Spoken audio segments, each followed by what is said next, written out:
Welcome back, ladies and gentlemen, to Critical Failure. I am Brandon Wynn, And I am Demetrius.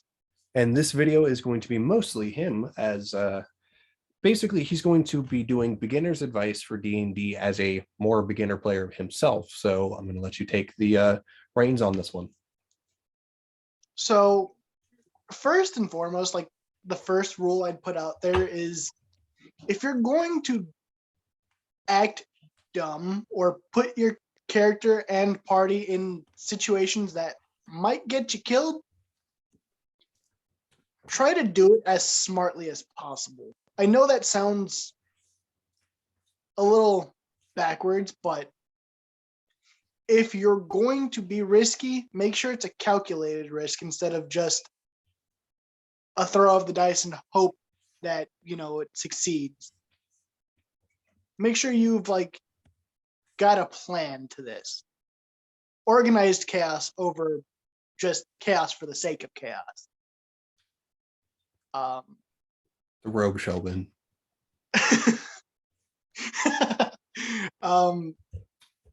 Second rule of it is try to enjoy the character you're building. Don't try to play a class just because it looks cool, because sometimes the cooler they look, they can be more technical. But enjoy something that is going to play to your strengths as a player. I'm going to just directly say I apologize for the screaming, as I'm sure you can probably hear, Demetrius. But yeah, because lack of people remotely being understanding. But on top of that, I have definitely made a video saying read your class, read whatever. I didn't think I would need to say read your race either, or subrace. Because read into those, because they do have specific stats that boost and hinder them. Yeah, fucking Dart read the Ravenite word and thought it was a knight. A heroic type of character. And we had to do so much fundamental changes on the fact that he looks like a gem dragon more now. So he's that without a tail. So he's a Ravenite character, like from the Critical Role universe of Tal'Dorei. And it annoys me because the sheer fact of he was like, I didn't know this is the way it was. So I didn't realize why you were trying to do the slavery aspect of the thing. And I was like, you did not read the race that you were fucking playing as. And I didn't think that had to be said. And him and I sat down over Discord for like 3 hours, and he's trying to shoehorn the fact that he wants the Ravenite to be like this up and coming hero type of thing. And I was like, you could be an up and coming hero all you want. Your race is this. And now I have to include that like further now because your character is, or you were too ignorant enough to even try to read it. And now it's like we finally got things figured out, which love the guy, love Dart, but my God, read your races, please. Like, Definitely. I understand missing like some things. Like I forget, obviously, like some racial abilities. That is completely normal. But if you do not read the fundamental thing of what your character is, that's a problem. Mainly with the Ravenites, where like they are coming from slavery. Like usually you can get away with it, but in this specifically, where it is shoehorned, where they were a slave class, that matters. Yeah. Definitely pay attention to those details because they do play a big role into it. I would even say similar to Warforged, where they were all created for the Great War. Like that happened. Like you'd probably be introduced in that. So, have some stuff with that. Like every person I've seen play a Warforged personally has always introduced the idea of the war that they fought in, or they were at least created for the war, and they have some of those abilities from the war.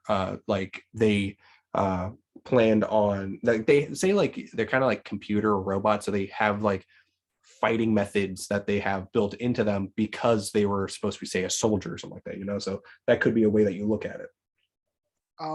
But like, pay attention to those things because that can increase certain stats for when you do roll your stats, because some people don't necessarily pay attention to the trait bonuses that they get to their stat rolls, myself being one of them. Yeah, that should be your third one, paying attention to bonuses. Definitely pay attention to your bonuses. This guy rolls with the great sword.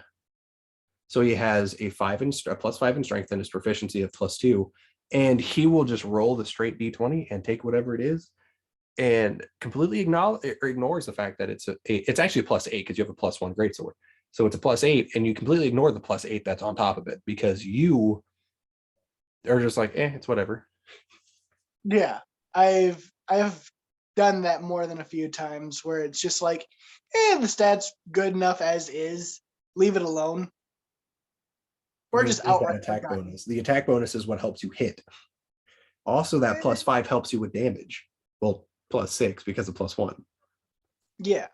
Well, that being, an issue with, playing, it sometimes will slip your mind to do these things, but definitely try to keep your eye on these little small details because they do add up. They do make for a better roll altogether and will help you in the long term. Yeah, I'm not gonna lie, I've had issues, not necessarily not adding the bonuses, but how we thought criticals ended up working. We also, because it depends on how you are, either you roll double the die or you double the die that you rolled. I've seen it both ways. Typically I double the die, but I used to think it's double your attack bonus also, if I'm correct. So that's what we used to do, was double our attack bonuses, which it's not that. It's your attack bonus is normal, your damage rolls are doubled. I also thought it used to be, say it was great weapon master, the +10 from that, if you ended up rolling a critical on that. I thought that was also doubled, but apparently it isn't. So I didn't know that because that is considered weapon damage. So that is apparently not doubled. Say that, you rolled for a great sword and you rolled a max on everything. So that's 12 damage from the die plus your great weapon master. You don't add 20 to the great weapon master, which is super strange to me. I thought it was doubled, but apparently not. So it's, you have the 46 now. So it's 6, 12, 18, 24 damage plus that, plus your proficiency is what it is. And it's strange because as someone who's been playing for several years, I thought your great, those modifiers also went into it, but apparently not. Yeah. So with that being the case, also, this is another rule-ish. Try to synergize with your team when you're building your characters. No, if you're allowed, if you're allowed to do so. Yeah, because my campaign, I did not allow it. My campaign was you guys are creating your characters away from each other. Yeah. You guys didn't know what it was until afterwards. Yeah. Or at least once the characters have been made, try to get to learn what your squad is working with. Learn what your party is moving around with so that you can play to their strengths. If you've got, squishy people, make sure they're longer range or, behind the beefier individuals with the better AC or the better health pool, honestly. Sorry. That's kind of going to help mitigate potential losses in a fight. Something that I could easily get on top of that, if you're doing Jezalt, which not a lot of people do, like I know not a lot of people do, but if you do Jezalt, understand that your character takes the health of the highest die rate of your class. So for Corky, which is my friend Austin, he ended up taking the wizard health, which does not help him because he's a fighter wizard. So he didn't take the D10 that the fighter had. And so he was really, really squishy. And I would knock him unconscious in 2 attacks. So now he has moderate health and he's definitely doing a lot better than what he was, but it helps. I enjoy what he's doing now a lot more because he's able to offer a lot more. But I really do wish some of these guys were able to make these games. Like, it's kind of growing problematic when you're running multiple PCs. Like Natalie, who I know watches this, I don't mind running her, but her and I already spoke to try and catch up. I'm hoping that she might be able to join the voice chat, which I'm going to be talking to her later today on that. see if she's able to join the voice chat, and instead of doing the cameras and everything, maybe she'll be able to join with just voice chat. Who knows? But I'm hoping that will work. But when I'm running, extra games, and I know for a fact that Albert's working and Het's working, or not Het, Dart's working, but I'm sitting here, everyone says they're able to play other than obviously Miles and Natalie, because Natalie's unable to really do anything due to her internet. Het's reason, or damn it, Dart's reason yesterday was the sheer fact, oh, I have a headache. Okay, good for you. Like, take your time. The last several games, including a core game like of a Tuesday, he was unable to make, which I might just put it down to where if you miss 3 games, I'm sidelining your character. And if you miss 6, I'm just kicking you out. I might end up doing that because I am going to be running already once a week, starting my corrections date. So it's just like, if you can't make it, it's kind of problematic. Yeah, so that's another big thing, is ensuring that you're not, missing out on days. It's understandable. Life happens. Things happen that prevent you from joining. But when you make it seem that you're going to be there, it puts the group in a deficit when you just don't show up.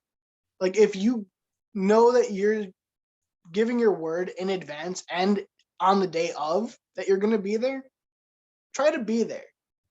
Even if it's for a little bit, it still plays a big enough part that it can help. Austin leaves after an hour of playing because he's got work. That has been used to help. He's usually making the games, even if they're impromptu. Ninja and Edward will be arriving late if they're impromptu games and they work, which works. That's fine. But, we can't really play late anymore because obviously, or play separate days when they're on time. That's just now. If Miles is unable to, because Miles has been working, if he's unable to, then that leaves you and Het, or fucking Damien, fucking what the fuck, Dart, and that's only 2 people. I'm not going to run the game with just 2 people, even though there is Austin. That doesn't leave a trade-off. Just like the other day when Ed joined right as the game was ending, we waited an hour for him to come in, and he didn't. Yeah. And so the game ended, and he's like, oh, hey, like right within a couple minutes, and it's like, all right, I'm ready to play, knowing that it's almost 11 o'clock and I can't run past that because I had work. So it was just slightly problematic on that. So I understand, like, I'm myself the DM. Usually if I say I'm going to play, I play. Like, there's only been, I think, 2 or 3 occasions where I was going to. One time Harley was unable to because she was sick, so I took care of her. The other 2 times, I'm not gonna lie, I sleep terrible. Like, if I'm tired as shit right before I'm gonna play, mainly if they're not core games. Tuesdays I will always make it, but if they're not like Tuesday games, it's really throw it at the wall. Which I'm only including the other day, which is the one where Ed asked, where it wasn't like, I just said ask the group because it wasn't guaranteed. I was originally gonna play that, but I was just like, nah, like, it's not a core game. I didn't directly say yes, so I was like, fuck it. Okay, that one I'm gonna cut you there. That was specifically implied, and that was almost implicit that you were, and then you kind of tried to renege after it. So let's not. No, I said it was implied, but it was never expressed because you can't rely on implied. Like I said, it was implied, but it was never an express thing of yes, because I actually never gave an answer. I just said ask the group. So I could have been like, nah. And what's funny is that actually that was the time where Harley was starting to get sick, so I couldn't do it anyways. But the entire thing is like, I already don't really call out dealing with playing this game. Like, I've been running actually a lot recently, to the point where I'm having to rewrite or start writing the stuff again for what my plans are. And the issue is that, like, I'm running out of just, hey, here's some homebrew shit. So I'm kind of happy that we're going to go back to the 1 session a week, because it gives me time to think of stuff. Because I'm sorry, I love playing, but Ed, who doesn't run a game, is sitting here, oh, I'm going to be doing this, and then he's going to be rerunning Heisen or yeah, the Heisen campaign, which is literally already pre-established lore, versus this current game that he's going to be running, which is him just doing his thing. Ed loves running. He has more ability to come up with things off the fly, but I've also been running this like since November, so going on 2 months. Actually, it's been 2 months now since we've been playing this, and we've only missed 1 week, which was due to me going to Washington. So yeah, like I've been running this pretty damn religiously. But yeah, last but not least, DM is God. Try not to piss off the DMs. The DMs can really make a game fun, or they can make it a goddamn slaughter. I wasn't even angry at you guys at this last juncture. That was just you guys exist off spite. You blew through that God. encounter too fast, and I was like, you know what? It'd be really funny if there was a necromancer who was far more powerful than Edward's character Damien was. So I revived 8 goblins, and you guys kept just bringing them down, and they kept getting right back up. And that was the point. Was like I was expecting you guys to destroy them really fast again, but it turned way better out for me. And it wasn't intentional to fuck you guys over like that, but it worked out in my side of things. I was like, fuck yeah, dude, like that's perfect. Just think about it like that. He did that all by accident. Now imagine if he really, really wanted to just destroy us through that. Had Damien continued, it would have been really bad, because remember, Damien was causing that issue, which if you guys watch my next video, which I have going to be doing, it deals with talking about the situation that we're currently talking about. Had Damien kept talking about those bones the way he was, he would have gotten assaulted by, I think it was, 8 city guards? And then if you guys attacked them, a very big amount of guards plus strong people, because those guys were just normal guards besides the fighter who was a captain. Had you started a fight, it would have been far worse, because there are other giants who are there, who are on the Imperium side, who are soldiers, who are designed specifically for defending La Flora. So you guys would have been fighting giants who have way more health and have a higher AC and have weapons doing 4d10 damage or whatever the fuck. So if you guys cause a problem, all because of Damien, and if you sided with Damien, it would have probably caused a TPK. All because Damien wants to be a cunt all of a sudden, which, like we were talking about in that video. Again, remember, behave yourselves around your DM, because it is up to the DM's discretion whether you either get your character killed off straight away or you're ultimately kicked off the table. Yeah, like it's funny because we did bring this up in the last video, or in this video, I don't remember. It's basically Het traded his problematic issues, and then Damien took him up. He was like, all right, I'm going to be kind of psychopathic. And it's like, all right. And then, obviously you complain, but still. But yeah, that's some really solid advice, like got some personal things that we have to also, add to that, giving stuff some weight. So yeah, those are some pretty good tips. I'm pretty sure I've talked about some of them, but yeah, like them coming from someone who's only played, like, this is your first campaign that's lasted this long, right? Or have you played longer than your last one? I'm not sure how long your first one was. The first campaign I ever ran was like a week at best. Like we had done maybe 7, no, not even 7 sessions. Oh, wow. It was like 3 or 4 at most. So this is like the longest one you have right now. This is the longest campaign I've been a part of. Wow. Yeah, I take my campaigns pretty seriously. But yeah, it's you guys, you haven't played for long. I'm like, you still got stuff to learn. I'm still learning stuff. It's something that you're constantly learning at, but just, I'm hoping that it coming from a newer player, it might be able to hit home a little bit more with some of the people if this like reaches an audience, like I would like that. So I appreciate it. I'm assuming that you're kind of out, or you plan on leaving some extra stuff for another video. So I'm going to go ahead and cut it short so I can get some food for Harley. Thank you guys for watching. Please leave a like and subscribe. Go visit Bastions of Basilisk, where my friend Kelvin and I do very similar stuff with TTRPGs. Demetrius, did you want to help us out there too? We talk about D&D basically the same. It's up to you. Yeah, I wouldn't mind. I All right, wouldn't mind. that's pretty dope.